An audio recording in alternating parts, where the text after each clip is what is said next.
How's it going, everybody? I hope you are having a wonderful Tuesday. We are looking at the market profile of the ES here. We're going to be essentially looking at what happened after the PPI came out. Came out less than what was expected. I believe expected was like a 4% rise, where we came in at a 2%, or was it a 0.04? I don't know.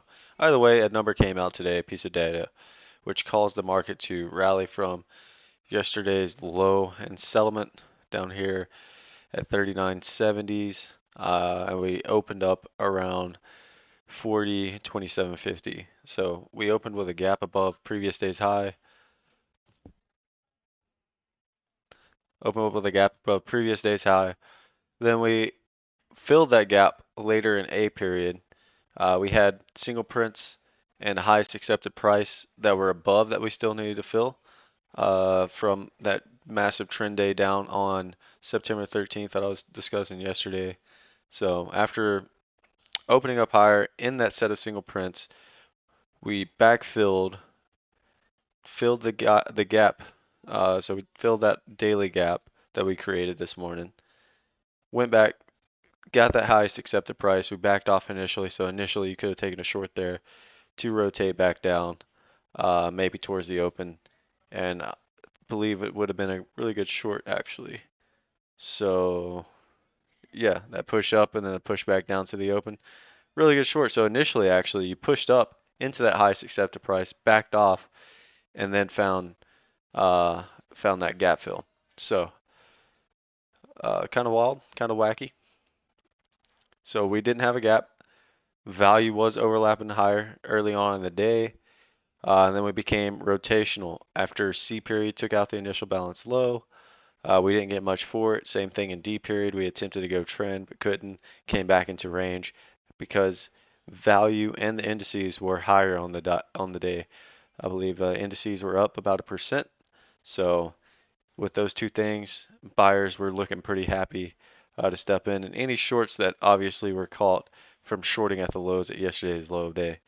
So we became rotational early on in the day after getting three wide at B's low. We got three wide, so we created a three wide point of control, which is where the mean became. So anytime C pushed up, you could have faded against B's high to rotate back down to that POC, and clearly that's what happened. Same thing, you could have faded the extreme to rotate back into that POC. Same thing for D period.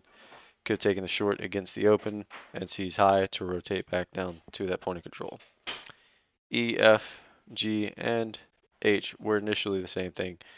We finally picked up some steam in H period after people that were obviously trying to get long up here were failing.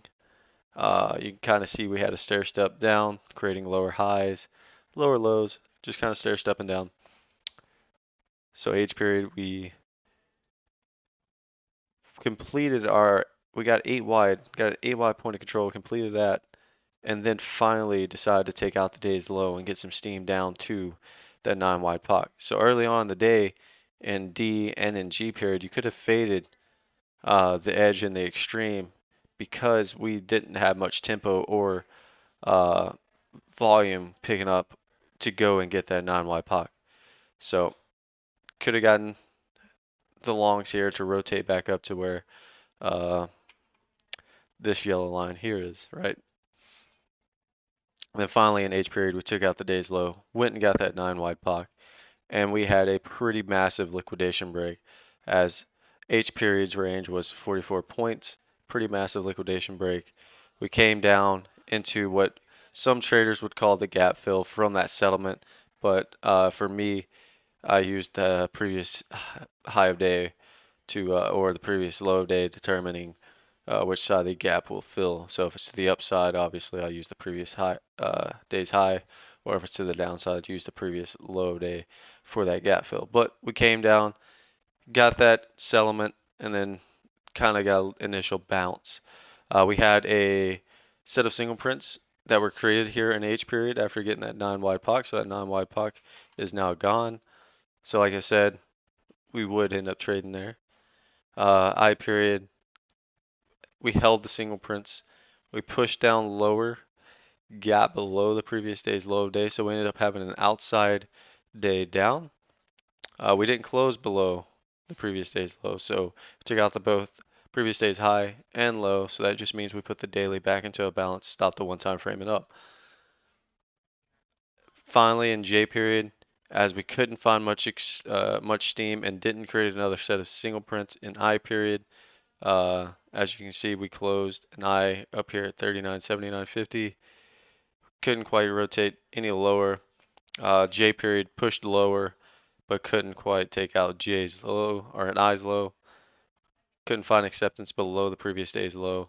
So we rotate up, and guess what? You could have taken the long in I period to go and fill that set of single prints. We didn't quite get it in J period, didn't quite get it in K. We finally filled in L period, Curly, Larry, and Mo. Tight ranges, so a whole lot of chop in this range. And then finally we closed about midway and near that 9 wide pock. So overall, pretty wild and wacky day. I didn't take too many trades. Took a few early on in the day, as I took, I believe, what was I trading? I traded G and F and G pretty much. That's it. I traded F period and G period. I was taking longs in F period, fading the edge to rotate back up, right? Because Puck at the time was at D's high, not here at B's low. Puck at the time was at D's high, so I took a long in F period to rotate back up to Puck. Got out for a pretty good trade. Then finally I took a short in G period. So I only took 3 trades, the long, and then I did take it short in F period as against E's high and against the open to rotate back down and potentially get E's low because it didn't look like we were getting much steam and acceptance up here. It didn't look like we wanted to go get the day's high. So we rotated lower. I didn't capture as many points as I should have on that short, but I did catch about 2 to 3 points, I believe, on the one lot of the ES. And then in G period, I took the short in G kind of later in the time frame. So if I pull up the destinations here, you can kind of see in G period. I was getting short because we initially pushed down in G, and then on the push back up toward that 9 EMA where you see that blue line, that's where I took the short, right in here. And then on this push back down, I got out of the trade. So I was short, I believe, 15 and 16, no, 14 and 16. And then on the rotate back down, I got out at 12. So it was a pretty good short there on a 2 lot. I thought about holding into the next time frame, but I had a doctor's appointment to go to, so I needed to get out of the trade. But obviously that would have been a great trade. And you can kind of see what I was looking at here at the time. I was kind of looking at this area of interest where we kept bottoming out, and I figured, I even said in the group that, if we take out D's low in either in G or in H period, it might be worth going or taking the short at the low of day to go and get that 9 wide pock. And clearly in H period, once we broke D's low, you could have taken that short at 9. Pock was at right there at 93. So, I mean, actually, no, not 93. It was at E's high. So at 4, so, I mean, 9 points, right? And then you put your stop in G's range. So, 2-tick stop, looking for the rotation back down to that 9 wide pocket. And that would have been a really good trade. Unfortunately, I wasn't able to capture it. And then, massive liquidation break. So anybody that did catch that short got rewarded very well because of that massive liquidation break. So we end up with an outside day down. And only finishing with today's high and today's low. No afternoon pullback low, no afternoon rally high, no wide point of control. Even though we did get 8 wide, nothing too wild. So we just put the daily back into a balance, which is good for the market. Hopefully we consolidate before making a move higher. It's healthy for the market to do those types of things. So we look here. go ahead and put in our high day, and then we'll look at the larger time frames, such as the weekly.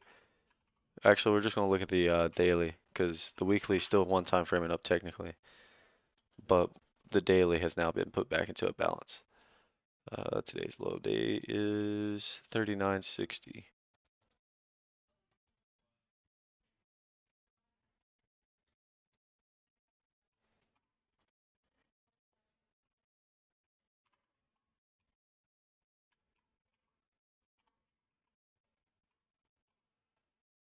Low day. All right, boom. Oop, that's not what you wanted to do. So let's go over destinations real quick. So now that we are in a balance, uh, you look to either consolidate some more throughout the week before continuing a move, or we look to either take out today's low and our balance low, which I'm calling from the 11th of this month at 39.51. So we take out that low, then we take out the balance low, and we'll be one time framing down at that point. Now, if we take out today's high at 38.75, then we'll continue to one time frame up. But for now, I'm calling the daily balance or up to balance because we took out today's high and low, or previous day's high and low. So upside destinations 40.38.75, today's high. Then we have that high of day from the 13th at 40.51.25, which is where the gap starts. We have the 200-day moving average above there at 4,064, and that's in between the gap, and then the gap fills at 4,103.75. Downside destination, you have 39.60, today's low, our balance low at 39.51, right? Balance low, we get that. Look, price pro at 39.50.50, and then we can look to get into the single prints if we find acceptance below that price pro. At 39.47.50 is where they start. They get filled at 39.38.75. After that, you don't have anything to I mean, decent way down. What was that? Roughly 30 points.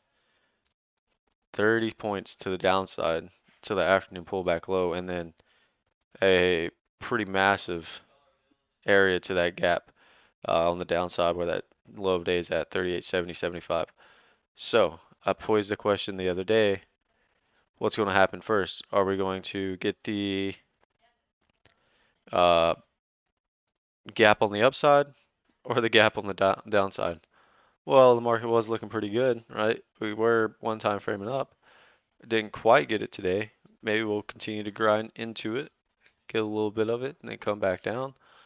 Or do we just consolidate here and then finally rotate, back test, fill this gap down here, back test a little bit of this, so maybe we get a little bit of you know, a little bit of this action here, you know, a little bit of this action,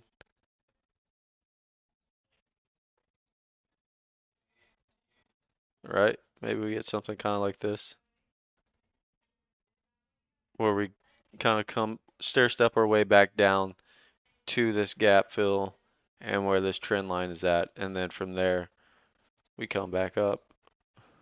Oh, and then from there we kind of after backfilling, then we come back up, and maybe at that point come back up to test the 200-day moving average. That's all up for grabs at this point as the daily is now back into a balance. And I can show you guys what that balance will look like here in just a second, give you guys a little bit more of a visual of what that balance will look like. Let's go here. All right, so here's our balance. 3-day balance is what we got. The daily has gone from up to balance because we took out the previous day's high and low. So our balance range is 4,038.75, and that low at 439.51. So that's what we look to do. We look to take out the top of this balance to go and test that 200, get into this gap here, or take out that low, rotate lower, back test the 20, and fill a gap on the downside. Who knows what the market wants to do? We're just going to trade what's in front of us. If you guys want to learn all this and more, go check out my mentors channel. I'll have the link in the description below, as well as the link to his channel as well. Hope you all have a wonderful day. Please leave a like if you do not mind, and comment on what I could be doing better. Hope you guys learned something, and have a wonderful day.